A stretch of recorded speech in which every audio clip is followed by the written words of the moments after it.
I'm doing 30 grand a month at 10 hours. So once we scaled, once I scaled, I told my wife, Wow. yeah, that's like 39 in 2 weeks. Look, if you go back to 20 hours a week right now for the next year, you'll make 100K a month. I won't do it. I won't give it up. Welcome to SaaS Dads, where we scale SaaS without sacrificing family. All right, here we are for another episode of SaaS Dads, and welcome, Balint Adjorn. Am I saying that correctly? Your surname, actually, I'm going to get that right. That last name is tough. Aldorian, it's Cl- Hungarian. It's a tough one. Close enough, mate. So you've got a couple of businesses for people that may not know you. So you've got Vortex Local, which you sell reputation management on, and you Mhm. do some sales coaching with one called Close. And we're going to talk about all kinds of things as we do on Saturdays. I always have a conversation, find out about you. We're having a little chat earlier, and I've just found out more about you, that you're a SaaS dad, but you're also a SaaS granddad. I was like, what? Hang on. So we're going to find out about that. Well, how are you a granddad? Like you look younger than me, mate. So that's interesting. So we're going to find out about that. But also, like, why we're going to talk, or you asked me to come on here. We've chatted a bit on Messenger. You're a client of my CRM Sim. I know you use one of our great partners, Closebot, as well. And we've been chatting in the community in HighLevel, but this is our first time actually having a conversation face to face. So it's really nice to meet you and have a chat. I want to find out a bit about your story because you're living the laptop lifestyle. Is that fair to say? Yeah, definitely. Currently, I am in Europe, traveling Europe with my youngest and my wife, so my 2.5-year-old. We got here in June, so we're plans of going home at some point, but right now we're really loving it, just traveling all Enjoying over it. Europe. And Hmm. you're a one-man band solopreneur, okay? And I don't know if you mind sharing what you're actually making. You have told me, but I don't want to say that in case you don't want to tell the figures on here. But you're not running a seven-figure company, but you are making a Hmm. very comfortable income for a one-man show and working 10 hours a week at this stage now in the business at this stage. But we'll talk about how you got there as well, because you weren't working 10 hours a week to get there. Yeah. I'm doing 30 grand a month at 10 hours. I do have a VA, but that's it. It's just she just does she's not client facing at all. So just mainly helps remind my wife to remind me to do things. A little reminder, So, VA. So yeah. how did you get to the stage that you're at now? Because we haven't really had a conversation. We had a brief chat before we start here, but just very brief. And we were talking about like the road to getting to where you are. And you just said, yeah, it wasn't like that to get there. So, like, how long has your business been going in its current form, or the business you're running now? And what did it take to get there to 10 hours a week, making 30K? That's a journey that's an end point and an end goal that a lot of people would be very happy with. But what's the journey like to get there? What's it been for you? Yeah, so it'll be 2 years March. So it hasn't even hit 2 years yet that I started this agency. This is the third time I've built up an agency. I used to do Yext back pre-COVID. And so I had a business partner. We built that up pretty good, and he kind of went off the deep end. Things went sideways. So almost 2 years ago, I decided, okay, I'm walking out, starting my own thing. So I started this Do you want to just out explain of what Yext is for anyone that doesn't know what Yext is and want people to yeah, explain yeah. what is Yext? For sure, yeah. So Yext, especially for the high level community, was the thing that everyone stays away from because they think they can't make money on it. Yeah, Yext is citations. That's all it is. I did it directly through Yext. I found high level 2 years ago, or it'll be 2 years here coming up. So I just did Yext through Yext. So just citations to help rank. We did 3 million in revenue just with that one product. So it was a great product until I found high level. I was like, oh, I can make things easier and on myself, especially. But yeah, that's what I first did. Then I started high level. I dabbled in the whole ooh, shiny object thing until I landed on reviews. But yeah, the initial start of this business was not easy. I did the old school get on the phone, make phone calls, buy lead lists from everywhere, blame the lead list, everything that everyone goes through. I went through again, but I was working close to 20 hours a day. And it was like I saw my fam. So I worked from home. I Mm. would literally go to bed, sleep for a few hours, get up, go in the office. I would pause for breakfast, lunch, and dinner, half an hour each. And that was pretty much it. And I did that for 6 months. There was a few times where like my wife would be like, hey, let's go out, let's go to the store, come with us. And I would literally walk outside and I'm like, oh, I haven't been outside in 3 weeks. Like literally, I have not left the house because I'm trying to figure out these systems and how it works and figuring out HighLevel and how, I mean, calling and selling was easy, but okay, now I sold 10 people. Now what? How do I fulfill this? So you're a good So you're a good salesman, and you mentioned this before. So you can sell, but you're not there on the implementation. That's not your key I, skill or area. I knew how to press go on Yext. So Awesome. that All was right. it, right? So now I get this huge CRM that does a million things, and I'm like, Yeah. oh, this is cool. I'm gonna sell it, but I don't know what it does. I just read it. Oh, okay. This is a social planner. Hey, we have a social planner. It's super good. Pay me this much money to use it. Okay. And then they'd be like, "Well, how do I use it? I don't know. Let's figure it out." I did the same thing with like merchant. I'm also selling merchant now. I sold 4 clients before I even signed up for them. So I know how to sell. This is a great example of just get the yes and figure it out, right? Or say yes now and figure it out later at the end of the day.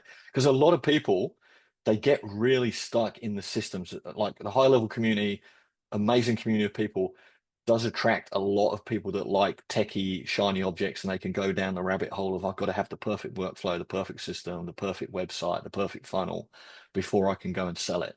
And what you're saying is you went out and you just sold it, got the yeses, and then went, okay, now I've got to figure it out. Oh yeah. Yeah. So we talked about before the whole knowledge base for the win. Like it was the same thing. I would just sell the product. Hey, we need this. And then I would figure it out, right? And then that transferred to Closebot. I sold Closebot and I was like, hey Bryce, like, what do I do? I have a client. What do you mean? I had zero idea what to do with it. I knew it was an AI, but how it worked, clueless.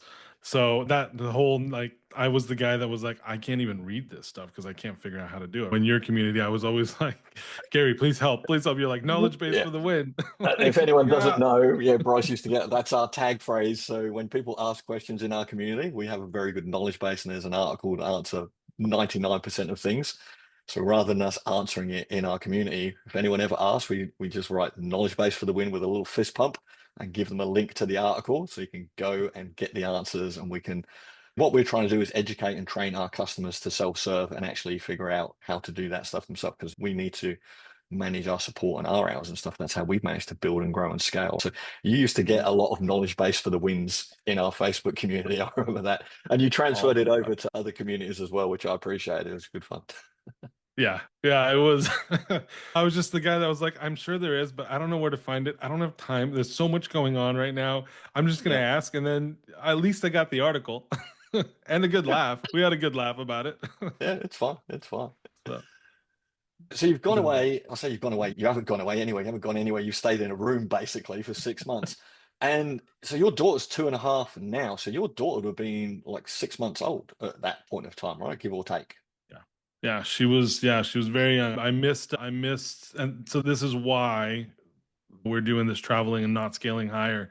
But I missed that really Mm, crucial time of not like the normal dad miss, right? Oh, I'm home for dinner. I get to do bath time, put her to bed. I just missed the 9 to 5. I missed everything, right? mm, It was first this. I saw it all on video and pictures. And so once we scaled, once I scaled, I told my wife, I said, hey, look, we have 2 options. We can continue scaling, or let's take a break. Let's go to Hungary. So I'm a Hungarian citizen. I was born in Hungary, migrated to the US when my family did when I was 6.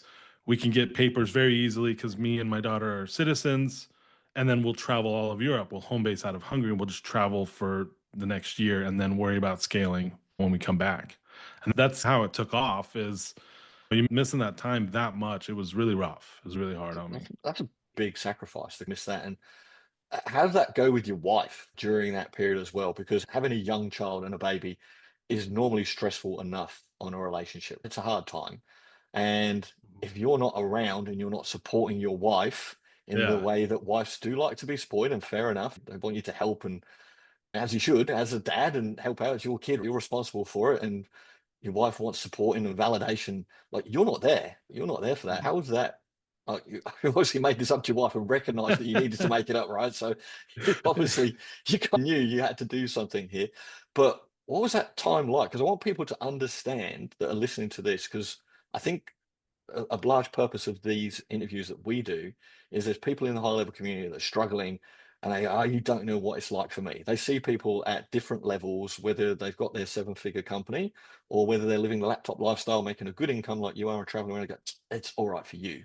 You don't understand my problem, right? So can you articulate what that was like going through that period, missing all that stuff, and how you managed that with your wife and your relationship as well? Because I can't imagine that was a great time. No, it was really rough. So we had a joke where I was like, "Wow, our baby never cries at night, never wakes up at night," because I didn't know because I wasn't there. She would, if there's any crying, anything, she would be really good about getting up right away, making sure I'm not being bothered. So she was super supportive, and I think she Mm, just saw the light at the end of the tunnel better than I did. So she was actually like, "Keep working," and then she would again. Sometimes she would come and say, "Hey, it's time. Like we need to go."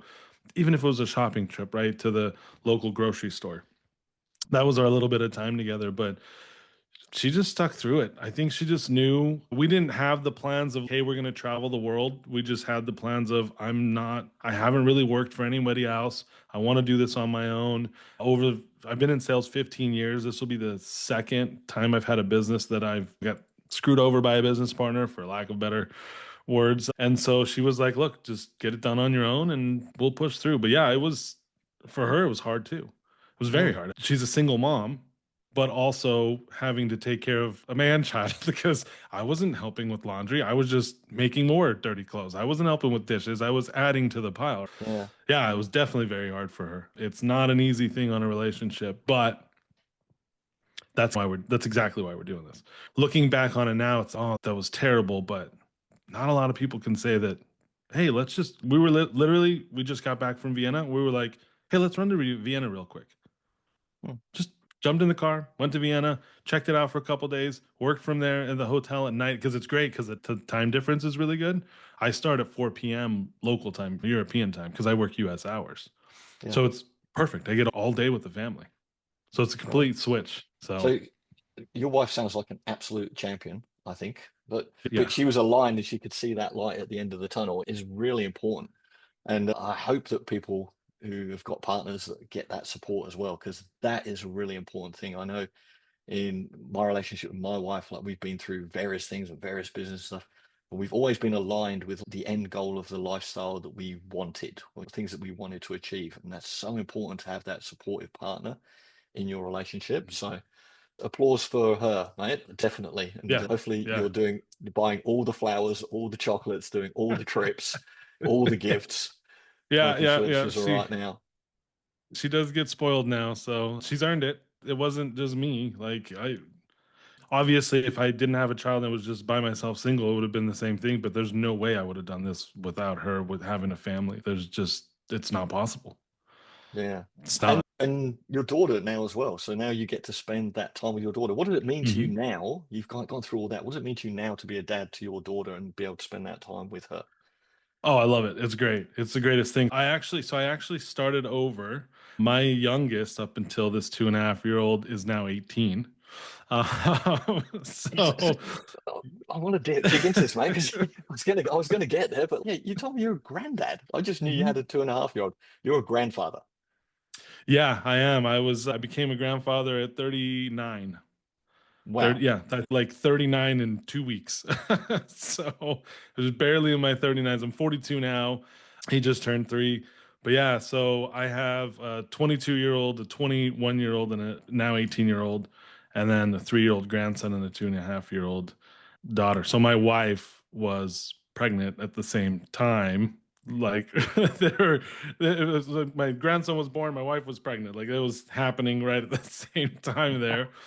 But yeah, back then I was young. I was 18 and had kids. And so I was literally working to feed them. That's all. It was Yeah. all their lives before me. And because obviously I got divorced and got remarried. That's why we started this family. But I literally just worked to feed them. And that was it. Now it was let me build something so I could have a little bit more financial freedom and then time freedom. There's nothing better. Like time freedom is the best thing you can have. It's all this time. I see everything. I get to literally experience every bit of new thing that she's doing or learning. She's absolutely loves both her parents. It's different. She's not like mommy's girl, daddy's girl, right? She's both. And it's because we're together as a family so much, I think. But I'll go out. If I go take the trash out and I come back, she's dead. I've been gone for 30 seconds and she's acting like I've been gone for weeks. So it's a whole different dynamic, whole different relationship than it was when I was working the 9 to 5 and or having two jobs to feed the kids being younger. So yeah, it's great. Like honestly, I would not give it up. That's the thing. I stopped at 30K. I don't care about 50, 60, 100K. There's no amount of money that you can say, look, if you go back to 20 hours a week right now for the next year, you'll make 100K a month. I won't do it. I won't give it up. When she goes back, so she's 2.5. She's going to start in a year and a half. She'll be back at school. I'll work all day. We'll go back to working all day long, growing the business at that point. But I think it's different when you have a kid at 18 and you have another kid at 38, right? You're a lot more mature. And so you look Mm. at things a lot different. So time is everything. There's absolutely everything. Yeah, there's a level, and with respect, it's easy to say as well when you've reached that level, right? You've got to a level of like 30K, so you've got some good security, stability. That's a very good income to get to. Mhm. And I think people who are not there, they don't necessarily understand that. There's a lot of people that just they're trying to make their bills, right? They might still be working a side job, they're trying to run their agency. They've got the viewpoint of I want to get to 100K a month, right? Everybody's got this seven-figure agency in their Mhm. mind, right? That's the number that people want to get to. And I think people should pull that back and just go, hey, what do I actually need? What do I want in life here? Yeah. Because having a seven-figure agency, that might sound great, but also with that generally comes more staff, more responsibilities, more overheads. It's not like you're making 100K a month, right? You might be grossing 100K a month, but you're not putting 100K a month in your pocket. There's costs, there's expenses, there's all those things. A smaller business can be more positive in terms of cash flow anyway. Like you're netting a good amount yourself, right? And you've still got some expensive for Yep. your SaaS and ads or whatever it is you're running. But the time freedom is what it can give you. That kind of business is worth everything, right? There's Mhm. only so much that you can do with money anyway, right? But you cannot buy time. And I think that's what you were saying there. It's like you just can't buy that. 100%. Yeah, I run very lean too. So my sister does my books, and this year she sent me it was like my cost of goods and like income or whatever for the year was like 94%. She says, "Is this normal? Is something off here?" And I'm like, "No, I don't know. I think it's normal. That's what I run. It's lean. I can do 60K, put 20K into ads." And then you're hiring staff and everything, and then you're taking home the same amount of money. Granted, if you're making 100, you're taking home more than I am for sure. But if you have staff and you're running ads, you're doing these things, you're not running lean, you need to be about 50, 60K to take home the same amount. Like think about it, HighLevel's 497 a month. Like I don't sign up for everything. I don't have a ton of I pay for merchant, HighLevel, Zoom now because I do coaching, school because I have the school coaching group, but that's kind of it. Yeah. There's nothing else to pay for. My VA, that's it. So yeah, And it's quite a bit of money to be able to put away, and yeah, it's a great lifestyle. yeah. Great lifestyle. The time. And not the staff as well. Like you need staff to scale and grow. And when you bring on Hmm. staff, you've got to train them and skill them up and write SOPs for them. Sometimes they don't turn up, and then you're like, oh my God, now I've actually got to do that job because that staff member's not there. And just because you lose that Hmm. staff member, if you've scaled to a certain point, that work still needs to get done. All right. Yep. So then you've lost your time. So you're not doing 10 hours a week anymore. You're going to be back to doing 40 hours a week, right? Yep. I want to pull this back though, because I'm really interested in now that I know this about you, like having kids when you're really young versus having a child now, right? So you're much more mature, experienced, grown-up dad now. Can you explain the difference? Because I cannot imagine what I would have been like as a dad at 18 years old. I think I would have been pretty shocking, to be honest, because it just Yeah. like like 18-year-old boys, we're pretty stupid. Let's be honest. We're not the smartest when we're 18, right? We do Yeah. dumb Barely stuff. smarter at 40, but yeah. We do some pretty dumb stuff, but also I mean, there's physical reasons for that, like in terms of like your brain growth and all that stuff, develop mature to full maturity in your Mm. brain. I think it's 25, I think it is, or something like for Yeah. boys, like your frontal lobe. So you just don't twig. And at 18, I can't imagine what that would have been like being a dad. How did you, I'm guessing here that it was an accident for your child? It wasn't a planned thing. Is that Yeah. right or not? Funny story, actually, if you want to hear that. I'm So just curious. I'm assuming it wasn't planned, and then I'm wondering what your reaction was to it. So maybe that's part of the story. But yeah, please. yeah. No, yeah. My parents were coming to visit Hungary, the family here, and I basically I got a tattoo when I turned 18. My dad's against tattoos, so I'm taking your ticket, giving it to your sister's boyfriend. You're staying home. When you leave an 18-year-old kid home for 2 weeks, what do you think he's going to do? Party for House two party. weeks straight. And they're not like the next city over, right? There is no like coming back. I got to pick you up from the airport. You're all the way in Europe. So yeah, house party turned into baby. So I never got left alone again after that. So your dad paid for that ticket many times over. Oh, Over. yeah. So that's how it started. Yeah. What was that like for you though? Finding out you're 18 and now suddenly you're going to be a dad. How did you cope with that? How did you react? I don't even know if I know I was stressed a little bit, but honestly, I had a lot of help from my family, a lot of help from my parents. My parents migrated to the U.S. from Hungary. It was when they were a communist country, so they did really well for themselves, having the opportunity, and so they just passed it on and helped a lot. So I remember being very stressed and what am I going to do, but always knowing that like I had family to rely on, and I did a lot, but. I don't know. It was one of those, okay, it's time to quit Blockbuster and it's time to get into sales. I was working at Blockbuster Video. I don't know if you guys know the whole thing about Blockbuster was like the big thing around here. I don't know if Australia, I doubt they had Blockbuster Yeah, Video, yeah, but no, it's, we had oh, Blockbuster, mate. okay, Yeah, no. and Netflix Well, there crushed you it. go. But yeah, I was working there, right? That's not going to pay your bills with a kid. So I switched to sales. And that's actually what started my sales career is I was like, Mm, okay, look, I can't go to college now, right? College is out. And not like college was in the cards for me anyway at that point, but college was out. I was really good at talking. I really wanted to be a comedian. And so I said, oh, comedians don't make any money when they start out. Let's go to sales. I can talk to people. Let's sell. So I started selling. I sold everything.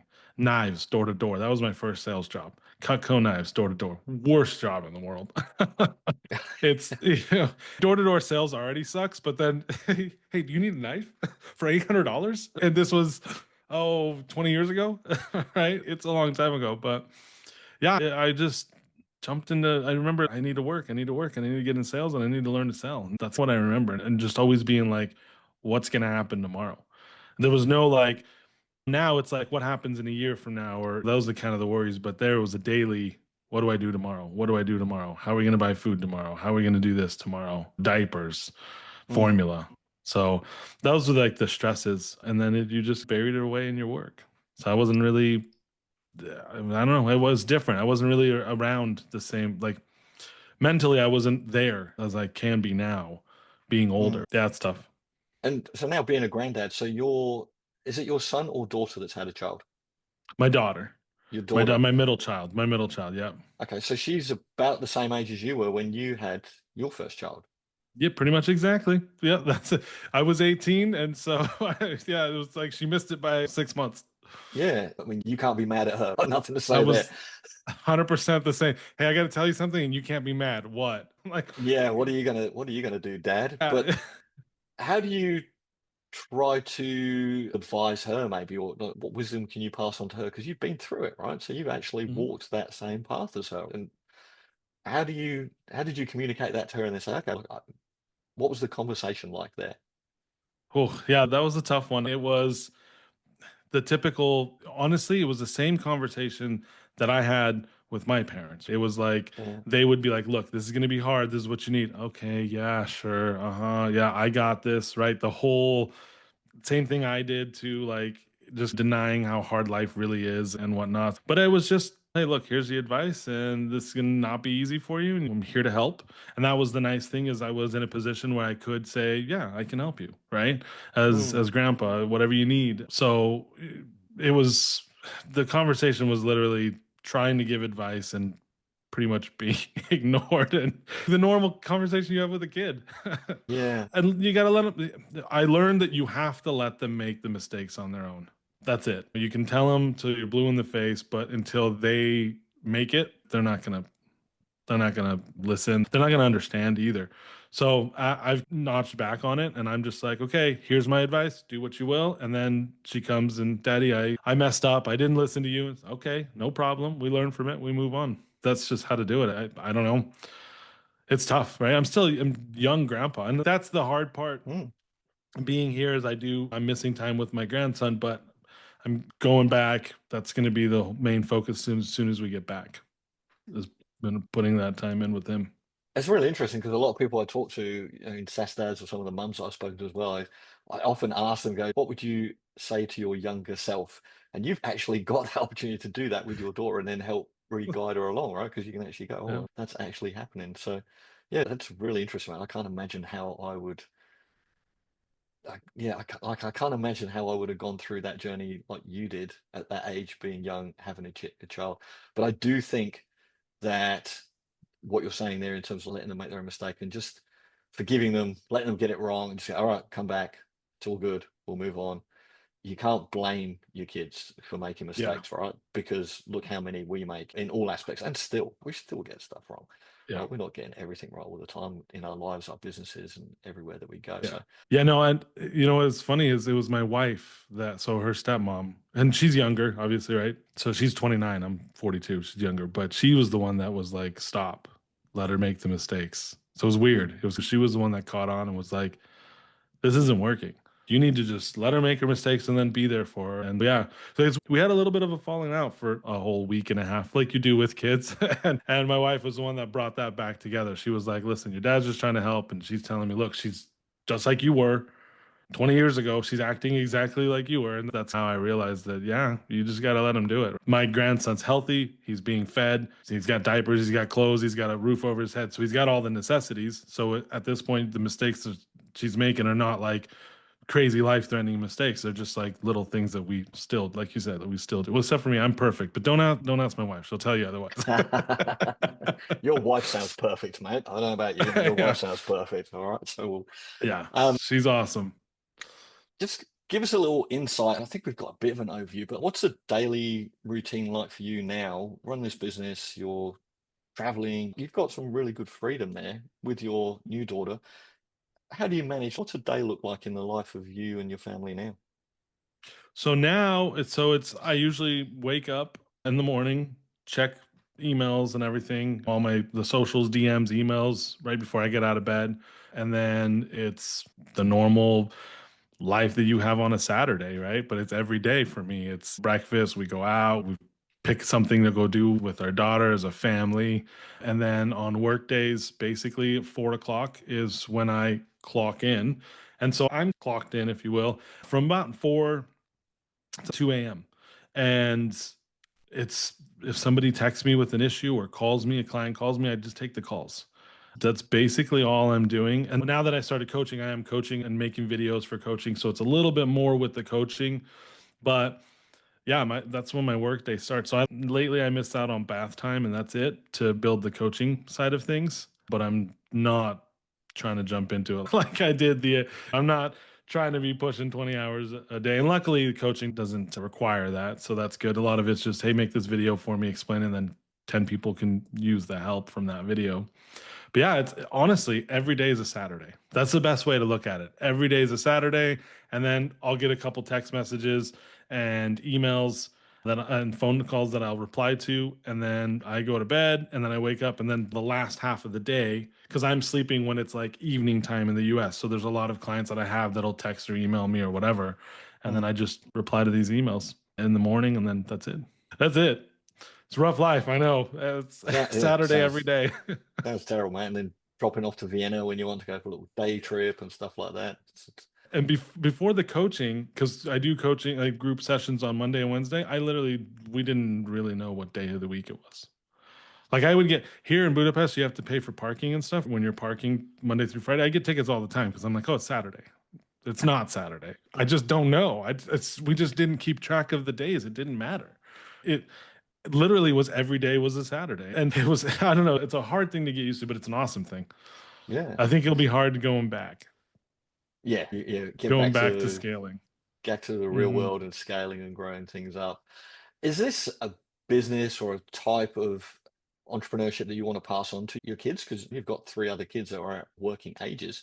Do you talk to them about that? Do you help to, or do you want to try and guide them into this kind of area of work as well? Because it is an amazing opportunity, right? That you get Yeah. with this kind of recurring revenue. You've got opportunity to sell something that you can plug and play to a degree for people as well, and then keep getting that recurring revenue. And it's certainly better than working in Blockbusters or any of those kind of Yeah, yeah. those No, type of I service jobs. Do you talk to them about that and try and encourage entrepreneurialism with your entrepreneurialism, I'd say, with your older kids?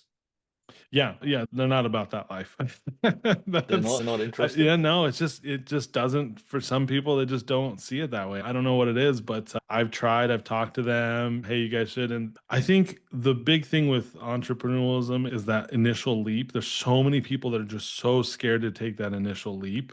And that's what I'm like they're stuck at, right? They're like, I'd rather work for somebody else. It's guaranteed money. It's there. I'm secure. I can get another job. My my middle child, the one who gave me the grandson, she's a a pharmacist now, and so she's gone to school for that and did all that. So she's got it. She doesn't want to switch over to this. My oldest is in grocery, so she's a Mm, manager at why can I remember? It's a big grocery store in the U.S., like the really ritzy one. okay. Anyway, so she's I'm like open on US managing grocery that stores, now. mate. So it's the place that I will barely shop still. Even at my income, I'm like, oh, that's a little expensive. Three times the price for everything. But no, and my son's into doing stuff with his hands. So they're just not into computers. They're like, I'm not gonna sit in front of a computer. They're just not the exact opposite of me. Yeah, that's really It's interesting. weird.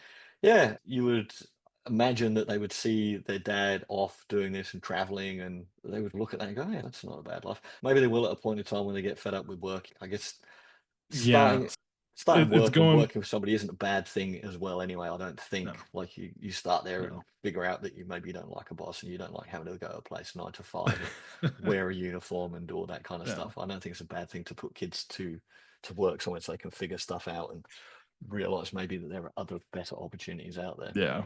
And again, they're very much in the phase of dad is wrong. We know everything, and this is the what we want. So Mm. there's also that pushback that you just get at this age. It's weird. The teenage years last into the 20s. Like it doesn't end. So I don't know if you've got kids or yeah, obviously dad says dads, but how old they are. But listen, it doesn't stop. My son's 8 going on 13. Yeah, so yeah, the teenage years doesn't end at 20. It's 22, 23, they still act like teenagers. So, I'm expecting it. I'm expecting it.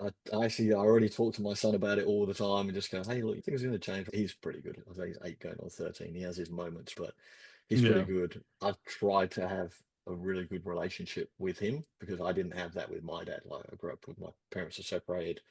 I didn't really see Mm, my dad much at all. And then after 15, like I barely saw my dad ever. So yeah. I just didn't have a relationship with my dad, really. So, Mm, and for me, that's very sad. Like I just didn't know. I didn't have any of that yeah. support, didn't have anyone to fall back on, no one to ask questions to. And I feel like that was a big miss in my life. Like that's weird to not know your dad. And there's a lot of people that don't, but it is weird. He was around, like it was Yeah. alive, but he wasn't around in my life, Yeah. basically. And I Well, want that's to make how sure that, oh, yeah, I want that to was make sure when that I my split with, son knows go ahead, knows sorry. that I'm around, and yeah, I want to make sure my Yeah. son knows I'm around and that you're there for them. I think that's really important. Yeah. That's what I was gonna say. That's the other reason is when I split with my ex-wife, there was a gap with the kids where I like didn't see them often, and it was just a big gap. And then she was like, absolutely, like take the kids away, do everything we can. Just made it really hard. So we reconnected right after a few years, and so I think that also really solidified the you are not working. You've got a new kid. You've made it this far. You're gonna take off this couple years and be there and be part of it. So because I missed out, there are things I missed out on, and I'm just not doing it again. Like Mm. I got the young ages with them. I didn't get the first 6 months with my daughter here, but yeah, I'm not doing that again. So that also helped me push me into here. Is just missing. You miss a couple years with your kids, and it really affects you Yeah, you later on can't in get life, especially. Right? Can you imagine right now, like just the next 4 years, just you get, I don't know, 30 days in the next 4 years with your son. That's sucks. That's yeah, terrible. Yeah, for sure. Like it definitely helped make the decision to not keep growing. yeah. With all this, what's the biggest key that you could tell to people that want to get to a place that you're in? You went through the mill, so you sold it, then you figured it out. What's the biggest key that you would give to people, or biggest piece of advice you would give to people that are still stuck and they're trying to figure out? Because it took you 6 months, which probably felt like an eternity, and you probably put in 2 years worth of hours by the sounds of things doing that. But I know that there are still people in the high level community that are still trying now after a number of years, and they've got a job on the side. They're still trying to figure it out. What was the thing that kind of clicked for you that allowed you to then I say scale it, but scale back your time and scale up to a point where you had enough good income coming in that you go, hey, look, we can just run this on a few hours a week, basically. Yeah, so the best advice I can give is stop trying to find the easy route. Unfortunately, and no one's going to want to hear this, right? But that's what everyone's looking for is the easy route. There is no easy route. I was in sales for a very long time, so I didn't have to learn the sale. I did have to learn a little bit of how to get leads, but even that wasn't too hard. You just do a little internet search. But even being in sales, I went through the trenches. And so no one's going to be able to give you the answer to flip a switch and get to 30K or 10K or 5K. You've got to go through the trenches. Just go through it. You'll learn so much. I can give you my exact word for word script and you will never close as much as I do because it's not you. You have to make it you. And that's a big one I get. And obviously, there's a lot of gurus in high level that are push that. Make 10 grand super easy. It's super easy. It's super easy. You know what? It's easy to go from 10 to 20, but 0 to 10 is not, right? 20 to 30 was even easier, right? It was literally 0 to 10 was like hell week, right? And then, but 6 months. And then 10 to 20 was like, okay, chill. 20 to 30 for me was like, we were already discussing, we're going to cut back. I'm going to stop working. And we were in the process of moving when we just shot up, right? It was just like, oh shit, we just went from 20 to 30 in no time. So just to get on the phones, push through, stop trying to figure out, stop worrying about what everyone else is doing, stop switching and jumping around. That's another big one. You're like, okay, this is what's working for ABC guy, and I'm going to do this. And then all of a sudden, the algorithm shows you another video from XYZ guru, and you're like, oh, now I'm going to do this. And you didn't even give option A enough time. So definitely, and I know a lot of people say the shiny object thing, like just stop, just pick something, learn to sell it, go out and sell it, and then worry about the rest later. Yeah. Nothing else matters. I also, by the way, a big one for these building systems and stuff. I don't do follow-ups. I don't believe in follow-ups anymore. I've done sales since I was 18, phone sales for a lot of years. I can't tell you how much time I wasted on follow-ups and okay, let me send you an email, and I don't do that stuff. I've cut that out because you're just chasing this thing. So trying to come up with a system to build email follow-ups and this to nurture and do this and this, you're literally wasting so much more time when you could just be on the phones making sales.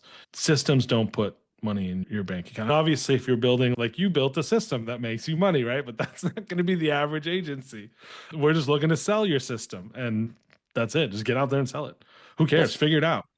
That's very You know, contrary to what most people would say. So are you saying there, rather than trying to follow up with a person, just make another call to a new person?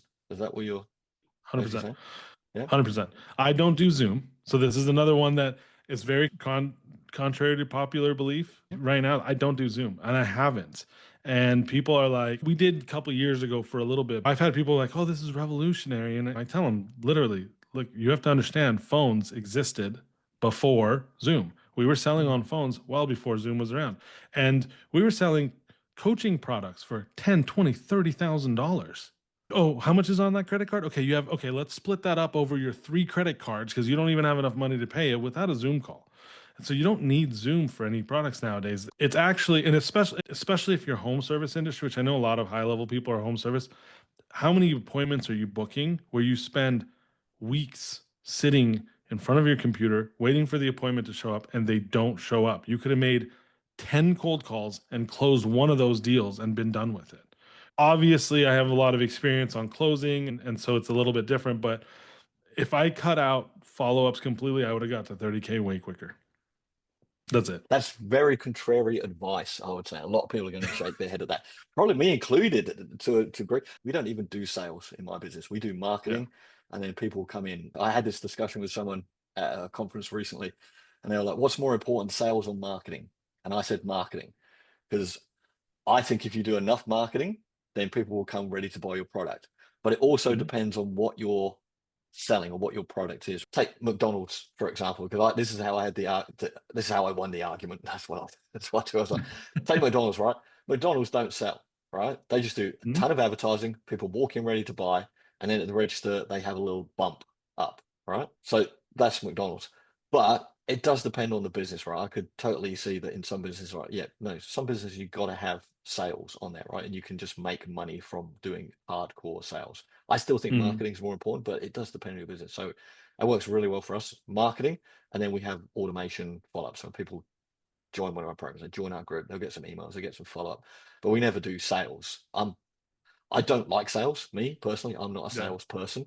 I like talking to people. We do demos with people. Always on our demos, I'm like, hey, I'm here to answer your questions. What do you need to know? We're going to figure out whether this is the right system for you or not, right? If it's right, here you go. When you sign up, you'll get all this stuff, and this is how we can help you.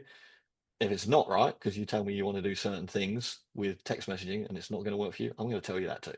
I'm not trying to sell you it. I'm trying to give you a solution that's going to help you. That's my approach. But it's really interesting to hear your approach because it's different, right? Different people have their different approaches, and what works for Mhm. them might not work for someone else, as you say. And it's all about the reps, right? Finding what's right for you, what's authentic for you. As you said, like your sales script works for you. Probably wouldn't work for me, I would say. If I tried to read out, I'd be like, that's not my words, that's not how I talk. I don't Mhm. communicate in that way. But find the thing for you, put in the reps, and keep knuckling away at that because eventually you'll get better at it. Yeah. Yeah, and what's funny is you just sold me, right? So you're doing sales right now. And one of the biggest sales is one of the biggest things I say is exactly what you said. Look, I want to find out if this works for you, and if it doesn't, I don't want to waste your time, waste your money, waste your. That's literally sales. so, Well, so I over the guess, years, I I think guess. you've picked up some sales. No, the Maybe. framework, the framework is that's what I coach as a framework, right? This is the framework. This framework works. You need to use your own words, and I'll help build that for people. But I've had people like literally I'll listen to a call that they record and it's like you word for word said what I said. You didn't even listen to the customer. You're using the framework, but you're not making it your own. So that's the big thing I teach. But yeah, no, there was a point I was getting to here. What was it? Oh, so as far as yeah, with follow-ups and stuff, the reason I don't do them is because I get when I'm on that call, it's look, this either works for you or it doesn't work for you. You either understand or you don't. If you don't understand, tell me why. And if you don't want to buy today, you're not going to buy tomorrow. And that's just how it works, right? Somebody else is going to call you. And not to mention, if I'm sitting here and okay, now I got to put you on my calendar. I got to get all your details, right? Then I got to move you. Then I got to look, okay, you're there. What's my schedule? Okay, let's go ahead and figure this out. So see how much time I'm spending. And then now when the time comes, oh, I can't make this cold call because if it takes 20 minutes, I'm going to miss this appointment with this follow up who sounded good a week ago. So now I'm going Mm. to sit here and it's literally a ton of time that you don't realize. There's a like Kai Stone. I don't know if you've heard of him. He does websites and stuff, really big in a high level community now. He put out one of his videos. He said he had 3 days straight of sitting in front of his computers with no shows. Like why? What the? Why are we doing this? Like Zoom.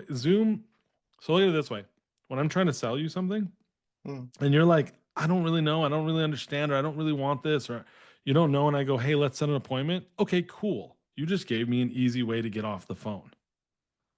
And I'll set the appointment and I'll not show up. Or I'll get busy and I don't care. Think about it.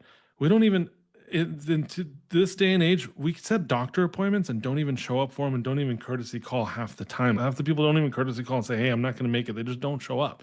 So if they're not Mm. showing up to their doctor's appointments, dentist appointments, whatever, mechanic appointment, do you really think they're going to show up to be sold?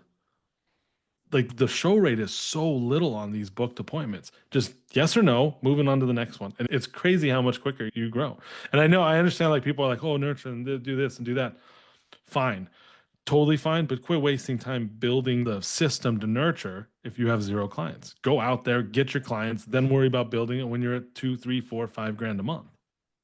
And is this with, and I'm genuinely interested with this, right? Because this is not an approach I would take, and this is not an approach that I've never really heard anyone talk about that approach before. And then just do the call, move on to the next one, move on. That's quite an abundance mindset to, hey, there's another one out there, right? Is that working? Like, where are those leads coming from in the first place? Have they got any inkling of who you are? Have they come in through a lead form? You've cold called them. What's the product you're selling them? Can you do this with any product? Like you believe you could go and do this with anything, whether it's a $10 product or a $10,000 coaching program? I've done it. So yes, 100% believe in it. Yeah, no, any product. And in fact, if you look through my school community, people are succeeding doing it. They're literally like, I will get like somebody will be like, okay, I listened to you, I got the coaching, and I thought, no way I'm going to do this. And I closed my first deal. And then it's, oh, I close another one. Oh, I close another one. Oh, I close another one. Oh, I close another one.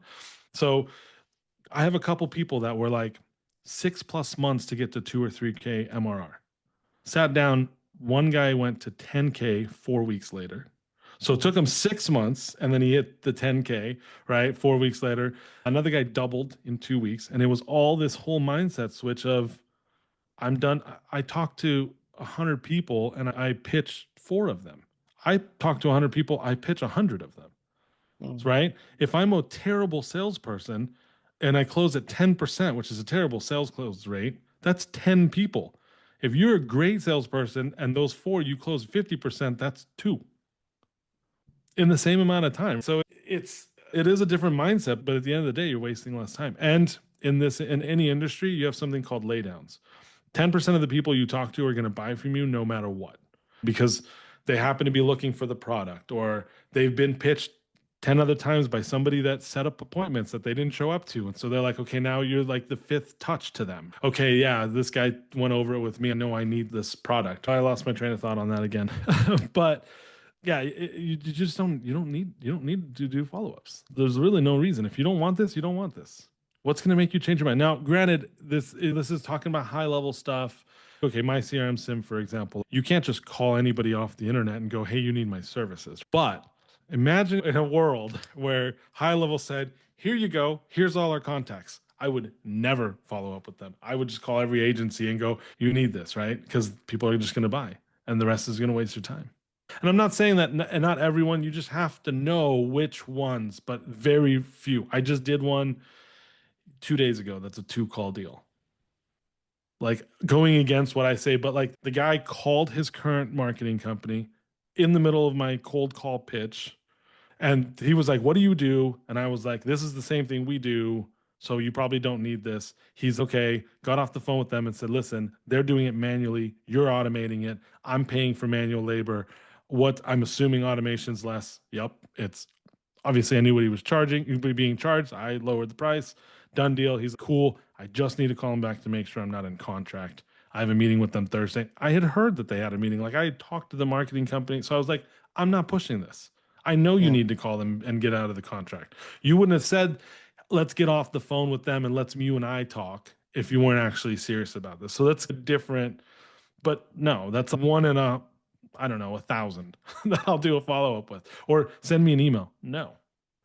When I told people to say no, they're like, oh, that's so rude. And I'm like, why? I'm not going to send you an email. And you know what happens? It's called the takeaway. If I'm like, Gary, look, you need high level. You need high level for XYZ reason or whatever my software is. And you're like, I don't know, I got to think about it. Send me an email. No, you know what? I honestly don't have time for emails. Don't worry about it. If it doesn't make sense, I completely understand. And you're going to go, I didn't say that this doesn't make sense, right? Instantly, as soon as I take it away, you're going to want it. Mm. And so it creates that dynamic of, nope, we'll see you later. And then I'll also add in, hey, I'm going to call your competitor anyway in 2 hours. I have an appointment with them. And you're going to go, This no, I want this now. This is really So, interesting. And this sounds born from years of experience and years of picking up the phone and talking to people and going through sales. You've done the reps. There are mhm, people listening to this, me included.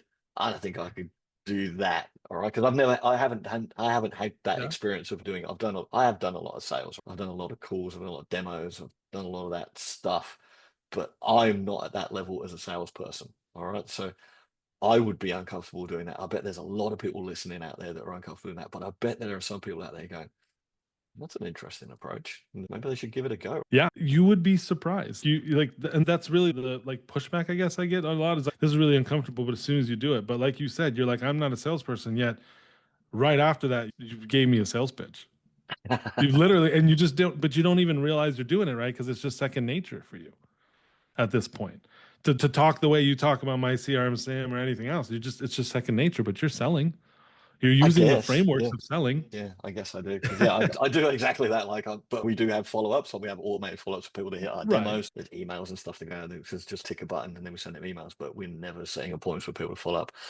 And also, yeah, I had that same opinion anyway. So they don't want to chase people down if it's not for them. It's too much. It's too much work. They'll come back when they're No, ready. and They circle back around. exactly. And again, industry specific, right? Let's obviously there are some things for you would be way harder just not do follow-ups, not do any of that stuff. But for the average person starting Go High Level or starting with something to try to sell, they're selling to these niches. What are we wasting your time for? If they gave you 10 minutes, it's do or die, right? It's get the credit card or move on to the next person who's going to give you the credit card. I just, it doesn't make sense.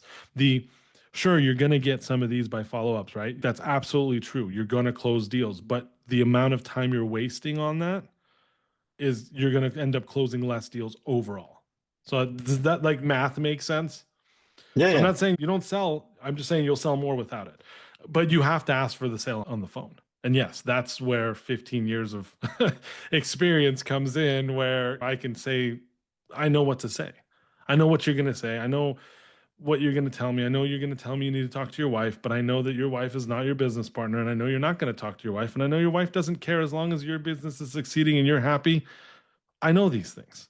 And most people just go, okay, talk to your wife and let's set up an appointment. I'll straight say, oh, I didn't realize that she was your business partner. She's not. Okay. And so people are like, really? I'm like, it's not as bad as it sounds because they're lying to you and they know they're lying to you. So you're just calling out on them lying to you. That's it. yeah. So yeah, it is different, but it works. I mean, I've coached a lot of people and they're like, this is crazy. Like how well this works. I think our takeaway from this is find one thing that you want to sell. Mhm. Just go and call 100 people and just see if you can sell it to them. And don't worry about following up. And if you don't, maybe you'll get 1, 2 in your first 100 calls. By the time you Mhm. got better, maybe you'll get 10 out of 100. If you get better and better, maybe you'll get 20 out of 100 and just keep moving forward. Yeah. That's it. That's That's worked for you. it. Just keep pushing. Just keep pushing. Yeah. And everything I have is called cold leads. Like I said, I run very lean. I've never run ads ever once for my agency. This is, I never had a dialer. This is all built off of my cell phone and a laptop. That's amazing. Yeah. Like I know how to do high level automations now because I've been doing it for so long. But you think 2 years ago I was like, let's do an email automation? I was like, no, I don't even want to look at this thing. So yeah, 100%. Doesn't matter where the lead comes from. Call them from Google, buy them from a lead aggregator. They're all the same leads. Every Yeah. lead is the same lead. And don't be offended if they hang up on you. Just move on. That's all. Yeah, that's the other. I guess that's definitely something that you got to have thick skin. You really Yeah. have to have thick skin here because you will. I've heard it all. I've heard, oh, people can be ruthless because they get a lot of calls and they're frustrated, but you're, this guy really is never going to show up to your house and stab you. It's not going to happen. So just move on to the next call. Yeah. And don't lead in. I had someone cold call me, I think it was yesterday. You're reminding me of this now. And his lead in was, hey, it's Zach. And then he was quiet for a moment. I was like, uh-huh. He goes, if I told you that you could get $15,000 worth of free solar, would you be interested to find out more, or would you hang up on me? And I just went, "Nope." Answer the question. Yeah. That's what you got, Zach. He's I've already got solar on my house and batteries and stuff else. I don't need it, and I'm not going to explain that to him. So I was like, "Meh." I just thought that was a yeah. terrible lead-in from Zach. I was like, but maybe that's what he Yeah. wanted because he didn't want to waste time. Yeah, no, definitely. There's a right and a wrong way to do it, right? Yeah, I don't think that was And the here's right the way. thing, you're going to have the people that don't need it. They don't need your product. Like you said, you have it. But imagine if I got on, did my script that I'm supposed to, spent 10 minutes, 20 minutes with you. I just wasted all this time for something you don't even need.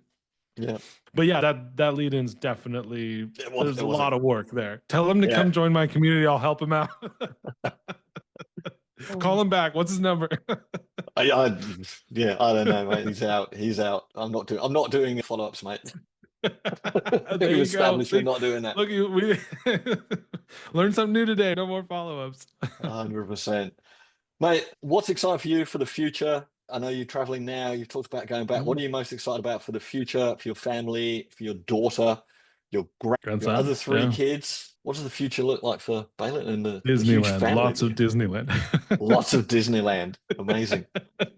No, I'm that's tough because I'm like pretty not excited about going back to the States and giving up this lifestyle, right? That's not really a exciting thing, but it'll be nice to settle down. We're gonna move back to where my parents are. They're very active, and so my daughter will have grandparents because we're out here just the three of us. So for her to be back around family, that's exciting. Obviously, me being back around the entire family, my kids, my grandson, that part's very exciting too. But I'm excited to try. It is sometimes hard for me too, where I'm like, I'll see someone's, I'm running these ads and it's doing really well. And I'm like, oh, I should do it. No, we're not working. We're not scaling. We're not scaling. So it'll be nice to kind of let loose that drive that I have of constantly wanting to work, constantly wanting to build this up. Like I have to hold that back. So just letting that out, that's going to be a big relief too. But it's hard, right? If I said, hey, what are you excited about Monday? Nothing. Like Sleeping Monday's in. not exciting at all. So I go get back there as soon as she's got her summer break, come back to Europe. That's what I'm excited about. I'm excited for the weekend. But no, I'm excited to grow this. I think I've learned a lot trying not to learn, right? And having the time and just stepping back and seeing what everyone's doing, I think you learn a lot that way. Mm, So I'm excited to implement some of this stuff. I'm excited to just go, all right, now I obviously built it to 30 and I'm going to build it to 60 as soon as I get back. But I'm not doing, hey, let's build it to 60 in 2 years. It's going to be like, okay, we're going to build this. If we're doing it, we got six to 12 months. That's it to double our revenue. And that's how I like thrive, right? Is setting like goals and like hitting it. So I'm pretty excited about that. But yeah, lots of Disneyland. It's gonna be a lot of I'm working Monday through Friday. When she's in school, that's it. If she's got a half day, I have a half day. Sorry, you'll have to call me tomorrow. We have no appointments. And most of my clients completely understand, right? They understand you get booked down. So they don't know why I don't have anything tomorrow. I just don't have anything tomorrow. You got to go. We got to meet on what's today, Thursday. So it'd be Monday, right? yeah. Yeah, but yeah, it's a mix. It's a mix of feelings, right? It's a mix of feelings, but it'll be good. It'll be good. I It's think. I hope. it's good to have options. It's good to have Yeah. options. You put in the work, so congratulations, mate, and you've got the options. And I think that is important. Options and time and financials give you that Mhm. basically. So you work hard to get that, but you reap the rewards of the options and the time that you've put in at the level that you're Yeah. at. And that's amazing. So congratulations, mate. Thank you so much for Yeah. coming Thank on. you. Let us know, where can people find you if they do want to go and get more information about your no follow-up call sales process. You mentioned you have a school. Where can people find you? Mhm. What's the URLs? What's the links? What's your socials? We'll make sure that we put those on here and people can go and find you. Yeah, for sure. Yeah, the school's easy. It's just school.com/one call. That's it. Super easy. My name's super hard, so we'll put the. Otherwise, it's Balint other one. Just figure out how to spell it. Go find it on Facebook. There's seven of us.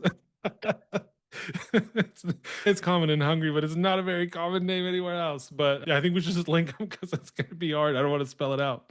We'll do that. We'll put your link to your socials. We'll put your link to your school in here. So if anyone's watching this, listen to it. The link will be somewhere up, down, below, left, wherever it is on here. Go check it out. Go and do some cold calling. Put in the reps. I think that's a message I really want to take away from here. Put in the reps. Just go and work at it. You have to. You've got to put in the yards. You did that. Congratulations on that. And then reap the rewards and then get to enjoy your family. Okay. We have to maybe give up something now if we want to reap those rewards in the future. And thanks for sharing your 100%. story, mate. I really appreciate it. Absolutely. Absolutely. Thanks for having me on. I appreciate being here. Thanks, mate.